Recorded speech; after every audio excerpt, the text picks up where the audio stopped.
پیدائش کی کتاب اس کا 3 باب اور اس کی 17 ورس میں لکھا ہے، پھر اس نے آدم سے کہا، چونکہ تو نے اپنی بیوی کی بات مانی اور اس درخت کا پھل کھایا جس کی بابت میں نے تجھے حکم دیا تھا کہ اسے نہ کھانا، اس لیے زمین تیرے سبب سے لعنتی ہوئی۔ اس کے بعد میرے ساتھ پھر نکالیں پیدائش کی کتاب اس کا 5واں باب اور اس کی 28ویں ورس۔ اور یہاں لکھا ہے کہ لمک 182 برس کا تھا جب اس سے ایک بیٹا پیدا ہوا، اور اس نے اس کا نام نوح رکھا اور کہا، یہ ہمارے ہاتھوں کی محنت اور مشقت سے جو زمین کے سبب سے ہے، جس پر خدا نے لعنت دی، ہمیں آرام دے گا، ہمیں آرام دے گا۔ میں نے اس سے پہلے کہ میں میسج شروع کروں، میں نے 2 آیات آپ کے سامنے رکھی کہ پیدائش میں خدا نے جب حکم دیا تھا کہ درخت کا پھل نہ کھانا، آدم اور حوا کی بات ہو رہی ہے، لیکن نافرمانی ہوگی جس کی وجہ سے زمین کو لعنت دے دی گئی۔ خدا نے کہا کہ زمین لعنتی ہو گئی۔ اور اس کے بعد جو میں نے آپ کے سامنے حوالہ رکھا ہے کہ پیدائش کی کتاب اس کا 5واں باب اس کی 28ویں ورس میں لکھا ہے کہ لمک 182 برس کا تھا جب اس کے ہاں ایک بیٹا پیدا ہوا جس کا اس کا نام نوح رکھا، اور یہ کہہ کے رکھا کہ یہ ہمارے ہاتھوں کی محنت اور مشقت سے جس کی بابت خدا نے زمین کو لعنت دی تھی، آرام دے گا۔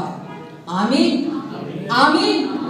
یعنی جو نمک تھا اسے پتا تھا کہ زمین تو اب لعنتی ہے، ہر چیز لعنتی ہے، اس لیے اس نے کہا کہ ہم جو یہ بیٹا پیدا ہوا ہے اس کا اتنا بڑا ایمان تھا، اتنا بڑا خدا پر ایمان رکھتا تھا کہ یہ جو بیٹا پیدا ہوا ہے اس کے سبب سے ہمیں زمین پر جو ہم محنت مشقت کرتے ہیں، جو ہم کماتے ہیں، جو ہم پیداوار کرتے ہیں، وہ سب لعنتی ہے، کیونکہ زمین لعنتی ہو چکی تھی۔ اور اس کا ایمان تھا کہ اب جو یہ بیٹا پیدا ہوا ہے خدا اس کے وسیلے سے ہماری لعنت کو ہم سے چھٹکارا دلائے گا۔ آمین آمین۔ اور ابھی جو میں نے آپ کے سامنے حوالہ پڑھا پیدائش کی کتاب اس کا 6واں باب اور اس کی 8ویں، اور یہ اگر دیکھا جائے تو 5ویں سے، جیسے میں نے نمک کی طرف سے آپ کو بیان کیا، 5ویں سے شروع ہو جاتا ہے۔ کلام میں لکھا ہے کہ نوح کے بارے میں لکھا ہے کہ نوح جو تھا خدا کی نظر میں مقبول ہو گیا، اور نوح مرد راست باز تھا، اس زمانے کے لوگوں میں ایک بے عیب تھا اور خدا کے ساتھ ساتھ چلتا تھا۔ ہاللیلویا ہاللیلویا۔ ہم سیکھ رہے ہیں کہ وہ جو عنوان ہے، جو موضوع ہے، جو ٹاپک ہے، وہ یہی ہے کہ کس طریقے سے مرد خدا کے ساتھ ساتھ چلتے رہے۔ اور یہاں لکھا ہے کہ نوح جو تھا وہ اپنے زمانے کے لوگوں میں بے عیب تھا اور خدا کے ساتھ ساتھ چلتا تھا، اور جب وہ خدا کے ساتھ ساتھ چلتا تھا تو اس وقت اس کی عمر بتائی جا رہی ہے 500 سال تھی، 500 سال تھی، اور اس کے ہاں 3 بیٹے پیدا ہوئے۔ پہلا بیٹا سم، دوسرا بیٹا ہام، اور تیسرا بیٹا بولے جی، تیسرا بیٹا یافت۔ یہ 3 بیٹے جب پیدا ہوئے تو میں پہلے بیان کر چکی ہوں کہ زمین لعنتی تھی، اور لکھا کہ نوح کے دور میں بھی ایسا ہی تھا، زمین ظلم سے بھر چکی تھی، زمین لعنتی ہو چکی تھی، زمین ناراض ہو چکی تھی، اور زمین ناپاک ہو چکی تھی۔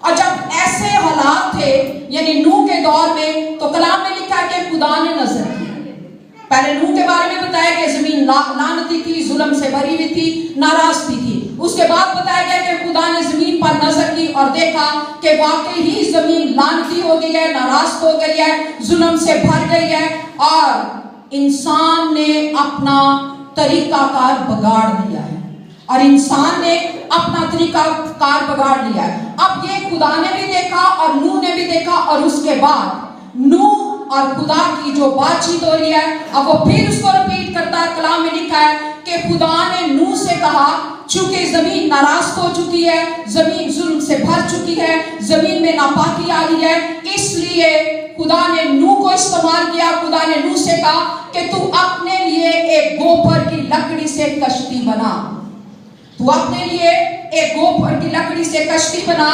اور اس کے اندر राल लगा के उसके अंदर रोशनदान और खिड़कियां बनाना, और उसके साथ साथ उसने जिस तरीके से खुदा ने नूह को नक्शा दिया, नूह ने वो कश्ती बनाना शुरू की।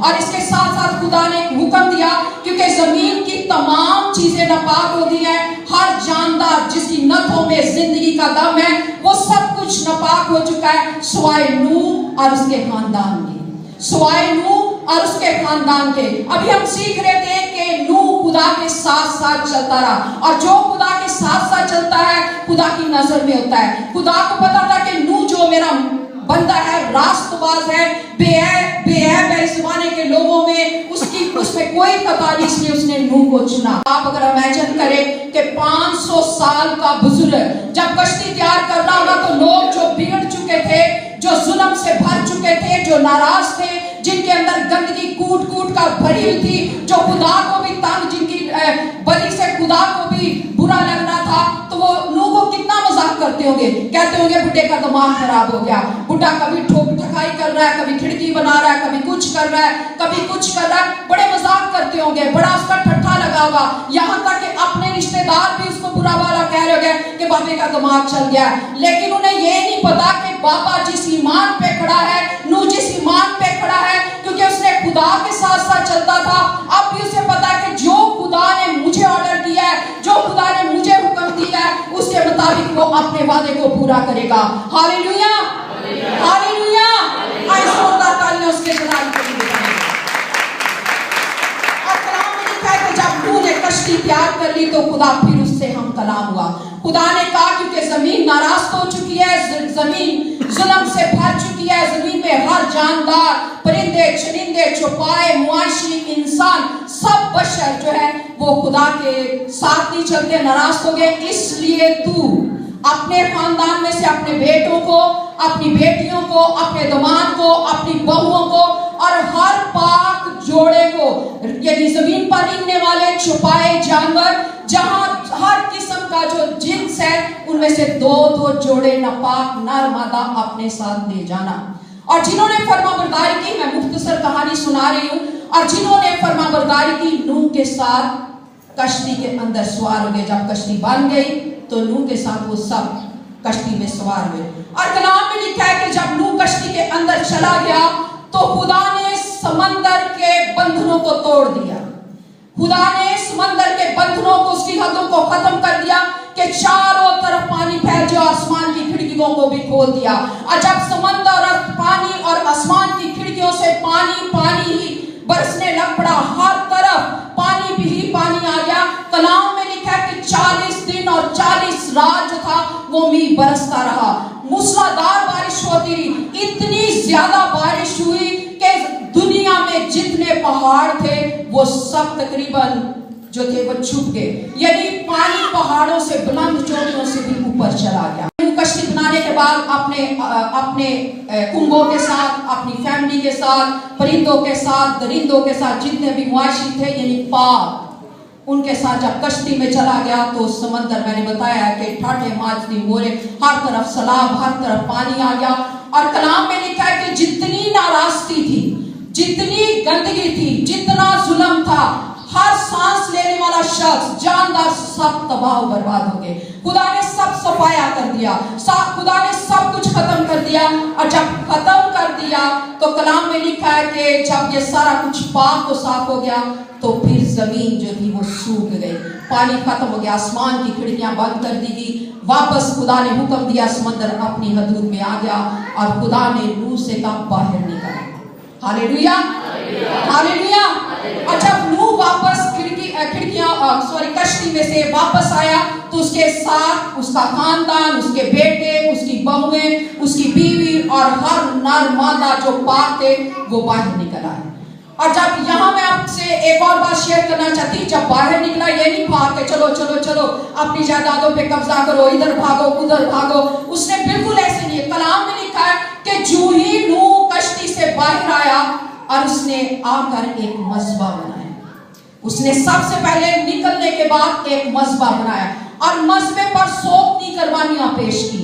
और सोपनी कुर्बानियां पेश कर जब की, तो कलाम में लिखा है कि सोखती कुर्बानियों की खुशबू खुदा की नजर में उठा ली गई। और जब सोखती कुर्बानियों की खुशबू खुदा के करीब पहुंची, खुदा ने उसकी खुशबू ली, तो खुदा ने कहा कि चूंकि तूने कुर्बानी दी सोखती ईमान के ताल्लुक से, लिखा है कि वो ईमान में मजबूत रहा, खुदा की फरमाबरदारी करता रहा, और अभी भी खुदा के साथ चलते हुए जो खुदा ने उसे हुक्म दिया उसने फरमाबरदारी के साथ किया, और मसबा बना के सोखती कुर्बानियां पेश करके खुदा की हजूरी में पेश की। कलाम में लिखा है कि जब खुशबू खुदा तक पहुंची तो खुदा ने नूह को याद किया, कहा कि आइंदा को मैं जमीन पर लानत ना दूंगा। हालेलुया, आइंदा को जमीन पर लानत ना दूंगा। और मैंने आपसे पहले एक हवाला पढ़ाया था कि आदम के वसीला से जमीन लानती हो गई, और लमक ने अपने बेटे का नाम नूह इसलिए रखा कि हमें जो जमीन पर लानत हो गई थी उससे छुड़ाएगा। तो इस तरीके से खुदा ने नूह के जरिए से उस लानत को खत्म किया जो बाप ने अमीर के साथ ईमान के साथ नाम रखा था, उसके मुताबिक उसने उस लानत को तोड़ दिया। और इब्रानियों के खत में 11वें बाब में लिखा कि बगैर ईमान उसे पसंद आना नामुमकिन है, और खुदा के पास आने वालों को ईमान लाना चाहिए। खुदा के पास आने वालों को ईमान लाना चाहिए कि वो मौजूद है। और फिर लिखा कि नूह के बाबत जिसने जो चीजें मौजूद थी वो नजर ना आई तो भी ईमान लाया और अपने घराने को बचा लिया। कलाम में एक और वादा खुदा ने किया। पहली बात खुदा ने लानत को खत्म कर दिया। दूसरा वादा खुदा ने कहा, चूंकि उसने फरमाबरदारी की थी इसलिए खुदा ने नूह से कहा कि नूह जब बाहर निकला अपनी औलाद अपनी नस्ल के साथ जमीन पर मामूर हो, बराबर हो, बढ़ जा, तेरी नस्ल बढ़ जाए। और कलाम में लिखा है कि खुदा ने कहा कि आइंदा को, क्योंकि जो पहले हो चुका था उससे बढ़ कर दिया कि हर जानवर को तू खा सकता है, मछली के सारे समंदर की सारी मछलियां तेरी हैं, चौपाए तेरी हैं, जानवर तेरे हैं, और हर जानदार पर तेरी दहशत होगी। यानी सारी हुकूमत, सारा कंट्रोल नूह को दे दिया। Hallelujah, hallelujah. आए खुदा उनके लिए जोरदार तालियां बजाएं।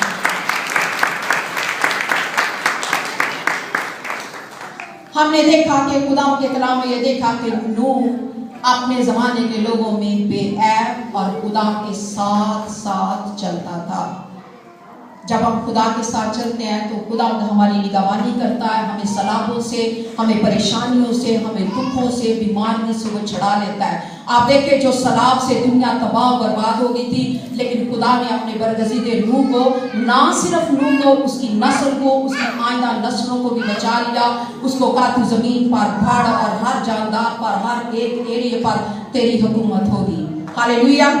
एक और वाकया हम देखते हैं और वो है अय्यूब। अय्यूब के बारे में लिखा है कि अय्यूब की किताब उसका पहला चैप्टर, उसमें एक कहानी उसके बारे में बयान की जा रही है। उसके बारे में लिखा है कि वो ऊस की सरजमीन पर कामिल शख्स था। ऊस की सरजमीन पर वो कामिल शख्स था। वो खुदा से डरता था और बदी से दूर भागता था। वो खुदा से डरता था और बदी से दूर भागता था। उसके 7 बेटे थे और 3 बेटियां थी। उसके 7 बेटे थे। इस बात को भी जरा गौर करते चले जाएं, क्योंकि ये भी 2 चंद बरकत होनी है। अय्यूब के बारे में उसके 7 बेटे और 3 बेटियां थी, और 5000 भेड़े थी और 3000 ऊंटनियां थी। 5000 भेड़े थी और 3000 ऊंटनियां थी। 500 बैलों की जोड़ियां थी और 500 ही गदहियां थी। और कलाम में लिखा है कि अहले मशरिक में उस जैसा बड़ा आदमी ना था। उस जैसा बड़ा आदमी ना था। और ये भी लिखा उसके साथ साथ जब इतनी माल और दौलत थी, इतनी रेल पेड़ थी, इतनी खुदा ने कसरत से उसको ब्लेस किया था, अमीर शख्स था। और कलाम में लिखा है कि जब उसके बेटे जवान हो गए, जब उसके बेटे बड़े हो गए, तो वो एक दूसरे के घर ज़ियाफत करते थे। यानी अगर बड़ा बेटा है तो वो बाकी 6 को बुलाता था, ज़ियाफत करता था, यानी खाना खाते थे और साथ ही अपनी बहनों को भी बुलाते थे। फिर उसके बाद दूसरे की बारी, इसी तरीके से 7 बेटे ज़ियाफत करते थे और एक दूसरे के घर आया जाया करते थे और अपनी बहनों को भी बुलाते थे। اور اس کے بعد لکھا ہے کہ ایوب چونکہ خدا کے ساتھ ساتھ چلتا تھا، کامل شخص تھا، خدا سے ڈرتا تھا اور بدی سے دور بھاگتا تھا، اور جب کہ بیٹے اپنی ضیافت کا دور مکمل کر لیتے تھے تو تب ایوب خدا کی حضوری میں اپنے بیٹوں کے عوض اتنی قربانیاں پیش کرتا تھا اور کہتا تھا کہ نہ چاہتے ہوئے ہو سکتا میرے بیٹوں نے کہیں خدا کی تحقیر کی ہو، نہ چاہتے ہوئے ہو سکتا میرے بیٹوں نے کوئی غلطی کی ہو، میرے بیٹیوں نے غلطی کی، اس لیے دوسرے لفظوں میں وہ باپ ہونے کے ناطے شفاعت کرتا تھا، دعا کرتا تھا، قربانیاں چڑھاتا تھا اور خدا کے ساتھ ساتھ چلتا تھا۔ دنیا میں رہتے ہوئے ہم جب خدا کے ساتھ چلتے ہیں، خدا کے ساتھ ساتھ رہتے ہیں، کلام پڑھتے ہیں، دعائیں کرتے ہیں، تو پھر بھی شیطان کی کوشش ہوتی ہے گرا دینے کی، حملہ کرنے کی، لیکن جن کے ساتھ خدا ہوتا ہے ان کی جنگ وہ لڑتا۔ اور ایسا ہی ہوا کہ جب ایوب خدا کے ساتھ ساتھ چل رہا تھا تو آزمائش آ گئی، آزمائش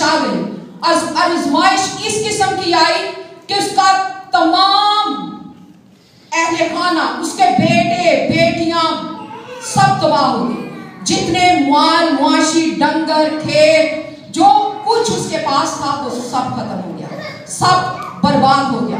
آزمائش آ گئی، سب کچھ چلا گیا، مال و دولت چلی گئی، بیٹے بیٹیاں چلے گئے، کھیتوں کی پیداوار چلی گئی۔ وہ جو بڑا آدمی تھا دولت مند تھا، لیکن دولت مند ایسا نہیں تھا کہ نافرمان تھا، دولت مند ایسا تھا پھر بھی خدا کے ساتھ ساتھ چلتا تھا، اور ایک وقت آیا آزمائش آ گئی اور اس کا سب کچھ تباہ ہو گیا، ختم ہو گیا۔ ایوب کے بارے میں لکھا آزمائش کے ساتھ ساتھ ایوب کا تمام بدن، یعنی چاند سے لے کے تلوے تک، یعنی ماتھے سے لے کے پاؤں کے تلوے تک، تمام اس کا جسم جو تھا وہ پھوڑوں سے بھر گیا، اور وہ پھوڑوں سے جب بھر گیا، کیونکہ یہ آزمائش تھی، اور جب پھوڑوں سے بھر گیا تو اس نے ایک ٹھکرا لیا، جسے ہم کہتے ہیں ٹھکرا لیا، اس نے کوئی چیز توڑ کے اور ٹاٹ اوڑھ کے کپڑے بغیر پہنے ہوئے، یعنی کھڑے پرانے کپڑے پہن کے زمین پر ٹاٹ پر بیٹھ گیا اور اس ٹھکرے سے اپنے جسم کو کھجاتا تھا۔ اور کلام میں لکھا ہے کہ جب وہ کھجا رہا تھا یا اس حالت میں ٹاٹ پر بیٹھا تھا تو اس کی بیوی اس کے پاس آئی، اس نے کہا کہ کیا تو ابھی تک خدا کے ساتھ راستی پر قائم رہے گا؟ کیا تو ابھی تک خدا کے ساتھ جڑا رہے گا؟ خدا کے نام کی تحقیر کر اور مر جا، خدا کے نام کی تحقیر کر اور مر جا۔ آگے سے جواب، جو خدا کے ساتھ چلتا تھا، جو راست باز تھا، جو بدی سے دور بھاگتا تھا اور خدا کی باتوں پر عمل کرتا تھا، اور اس نے کہا کہ اے عورت، تو نادان عورتوں کی طرح بات کرتی ہے، کیا ہم خدا کے ہاتھ سے سکھ پائیں دکھ نہ پائیں؟ اور کلام میں لکھا ہے کہ اس کے باوجود ایوب کے ہونٹوں پر کوئی خطا نہ ہوئی، اس کے باوجود ایوب کے ہونٹوں پر کوئی خطا نہ ہوئی۔ اسے پتا نہ کہ میرا مال مواشی ختم ہو گیا ہے، اسے پتا نہ کہ میرے 7 لختے جگر، میری 3 شہزادیاں اس دنیا سے چلی گئی ہیں، لیکن اس کے باوجود لکھا ہے کہ اس نے کہا کہ کیا خدا سے ہم سکھ پائیں دکھ نہ پائیں؟ اس کے ہونٹوں پر خطا نہ ہوئی۔ حبقوق کی کتاب میں لکھا ہے کہ چاہے انجیر کا درخت نہ پھلے، انگور کی تاک میں پھل نہ لگے، کھیتوں سے پیداوار چلی جائے، بھیڑ خانے سے بھیڑی جاتی رہے، مواشیوں سے طبیلوں سے مواشی چلے جائے، تو بھی میں خدا میں خوش رہوں گا، کیونکہ وہ میری توانائی ہے، میرا ہراول چنڈاول ہے، مجھے اونچے پہ چڑھاتا ہے، مجھے اونچی جگہوں پہ لے کر چلتا ہے۔ اور یہی حال ایوب کا تھا، وہ بالکل نہیں ڈگمگایا، وہ بالکل نہیں گھبرایا، وہ خدا کے ساتھ بھروسہ رکھتے ہوئے، ایمان لاتے ہوئے وہ اسی راستے پر قائم رہا، اسی راستے پر قائم رہا۔ بیماری آ گئی ہے، پھوڑے لکھا ہے کہ چاند سے لے کے، یعنی ماتھے سے لے کے پاؤں کے تلوے تک پھوڑے ہی پھوڑے ہیں، اور وہ ٹھیکری سے کھجاتا بیٹھا کھجا رہا ہے، لوگوں کے لیے ہنسی کا مذاق بنا ہوا ہے، جن لوگوں کو وہ کھلاتا تھا، جن لوگوں کی وہ مدد کرتا تھا، لوگ اس کا تمسخر مذاق اڑا رہے ہیں، لیکن وہ اسی ایمان پہ کھڑا ہے، جیسے وہ خدا کے ساتھ چل رہا ہے، ان کی بری باتوں کا کوئی برا نہیں منا رہا، کیونکہ اسے پتا تھا کہ خدا اس کے ساتھ ہے، کبھی اسے شرمندہ نہیں ہونے دے گا، کبھی اسے نڈھال نہیں ہونے دے گا، کبھی اسے تنہا نہیں چھوڑے گا، وہ خدا پر بھروسہ کیے ہوئے بیٹھا ہے۔ اور ایک وقت آیا کہ کلام میں لکھا کہ خدا نے ایوب کو یاد کیا، اور لکھا ہے کہ جتنا مال و سبا اس کا ضائع ہوا تھا، جتنے اس کے بیٹے بیٹیاں ختم ہوئے تھے، को चंद 2 चांद बरकत दी। खुदा ने फिर से उसे बहाल किया, खुदा ने अय्यूब को फिर से ठाकरा किया। कलाम में लिखा कि खुदा ने उसको फिर 7 बेटे दिए, 3 बेटियां दी, माल और दौलत कसरत से फराहम की, हर तरीके से जो कुछ पहले था उससे दुगना देकर सरफराज किया। Hallelujah, hallelujah, hallelujah. जब हम खुदा के साथ साथ चलते हैं, मत घबराएं नुकसान हो गया है, मत घबराएं तंगी आ गई है, मत घबराएं बीमारी आ गई है। हमेशा खुदा के साथ चलते रहें, खुदा के साथ साथ चलने में बरकत है। जब खुदा के साथ चलेंगे तो आपका जो नुकसान हो आपको दुगना मिल जाएगा, कभी परेशानी नहीं आएगी, क्योंकि यहोवा यरी साहिब जंग आपके साथ है। वो हमारा बाप जो हमारी कुव्वत है, हमारी ढाल है, हमारी सिपर है, वो कभी हमारा नुकसान नहीं होने देगा, कभी हमें परेशान नहीं होने देगा, हमेशा हमारे साथ रहेगा। और कलाम में लिखा आखिरी चैप्टर में 42 चैप्टर में लिखा है कि उसकी जो 3 बेटियां थी, उसने पहली का नाम यमीमा रखा। पहली बेटी का नाम यमीमा रखा, जिसका मतलब है डव, फाख्ता, जिसका मतलब है फाख्ता, यानी इधर उधर उड़ने वाली, फिरने वाली, मासूम और खूबसूरत। दूसरी का नाम उसने केसिया रखा, जिसका नाम है दरख्त, हरियाली, शादमानी, खुशहाली, हरियाली, शादमानी, खुशहाली, हर वक्त खुश रहने वाली। और तीसरी का नाम उसने केरन होपित रखा, जिसका मतलब है आंखों की ठंडक, सुरमा। और कलाम में लिखा है उस वक्त रोए जमीन पर तमाम औरतों में से ये 3 बेटियां ज्यादा खूबसूरत थी। Hallelujah, hallelujah. जो कुछ शैतान ने चुराया था, खुदा ने से डबल, दुगना दे दिया। और कलाम में लिखा है कि वो चौथी अपनी पीढ़ी देखकर लंबी उम्र पाकर उम्र रसीदा होकर मरा।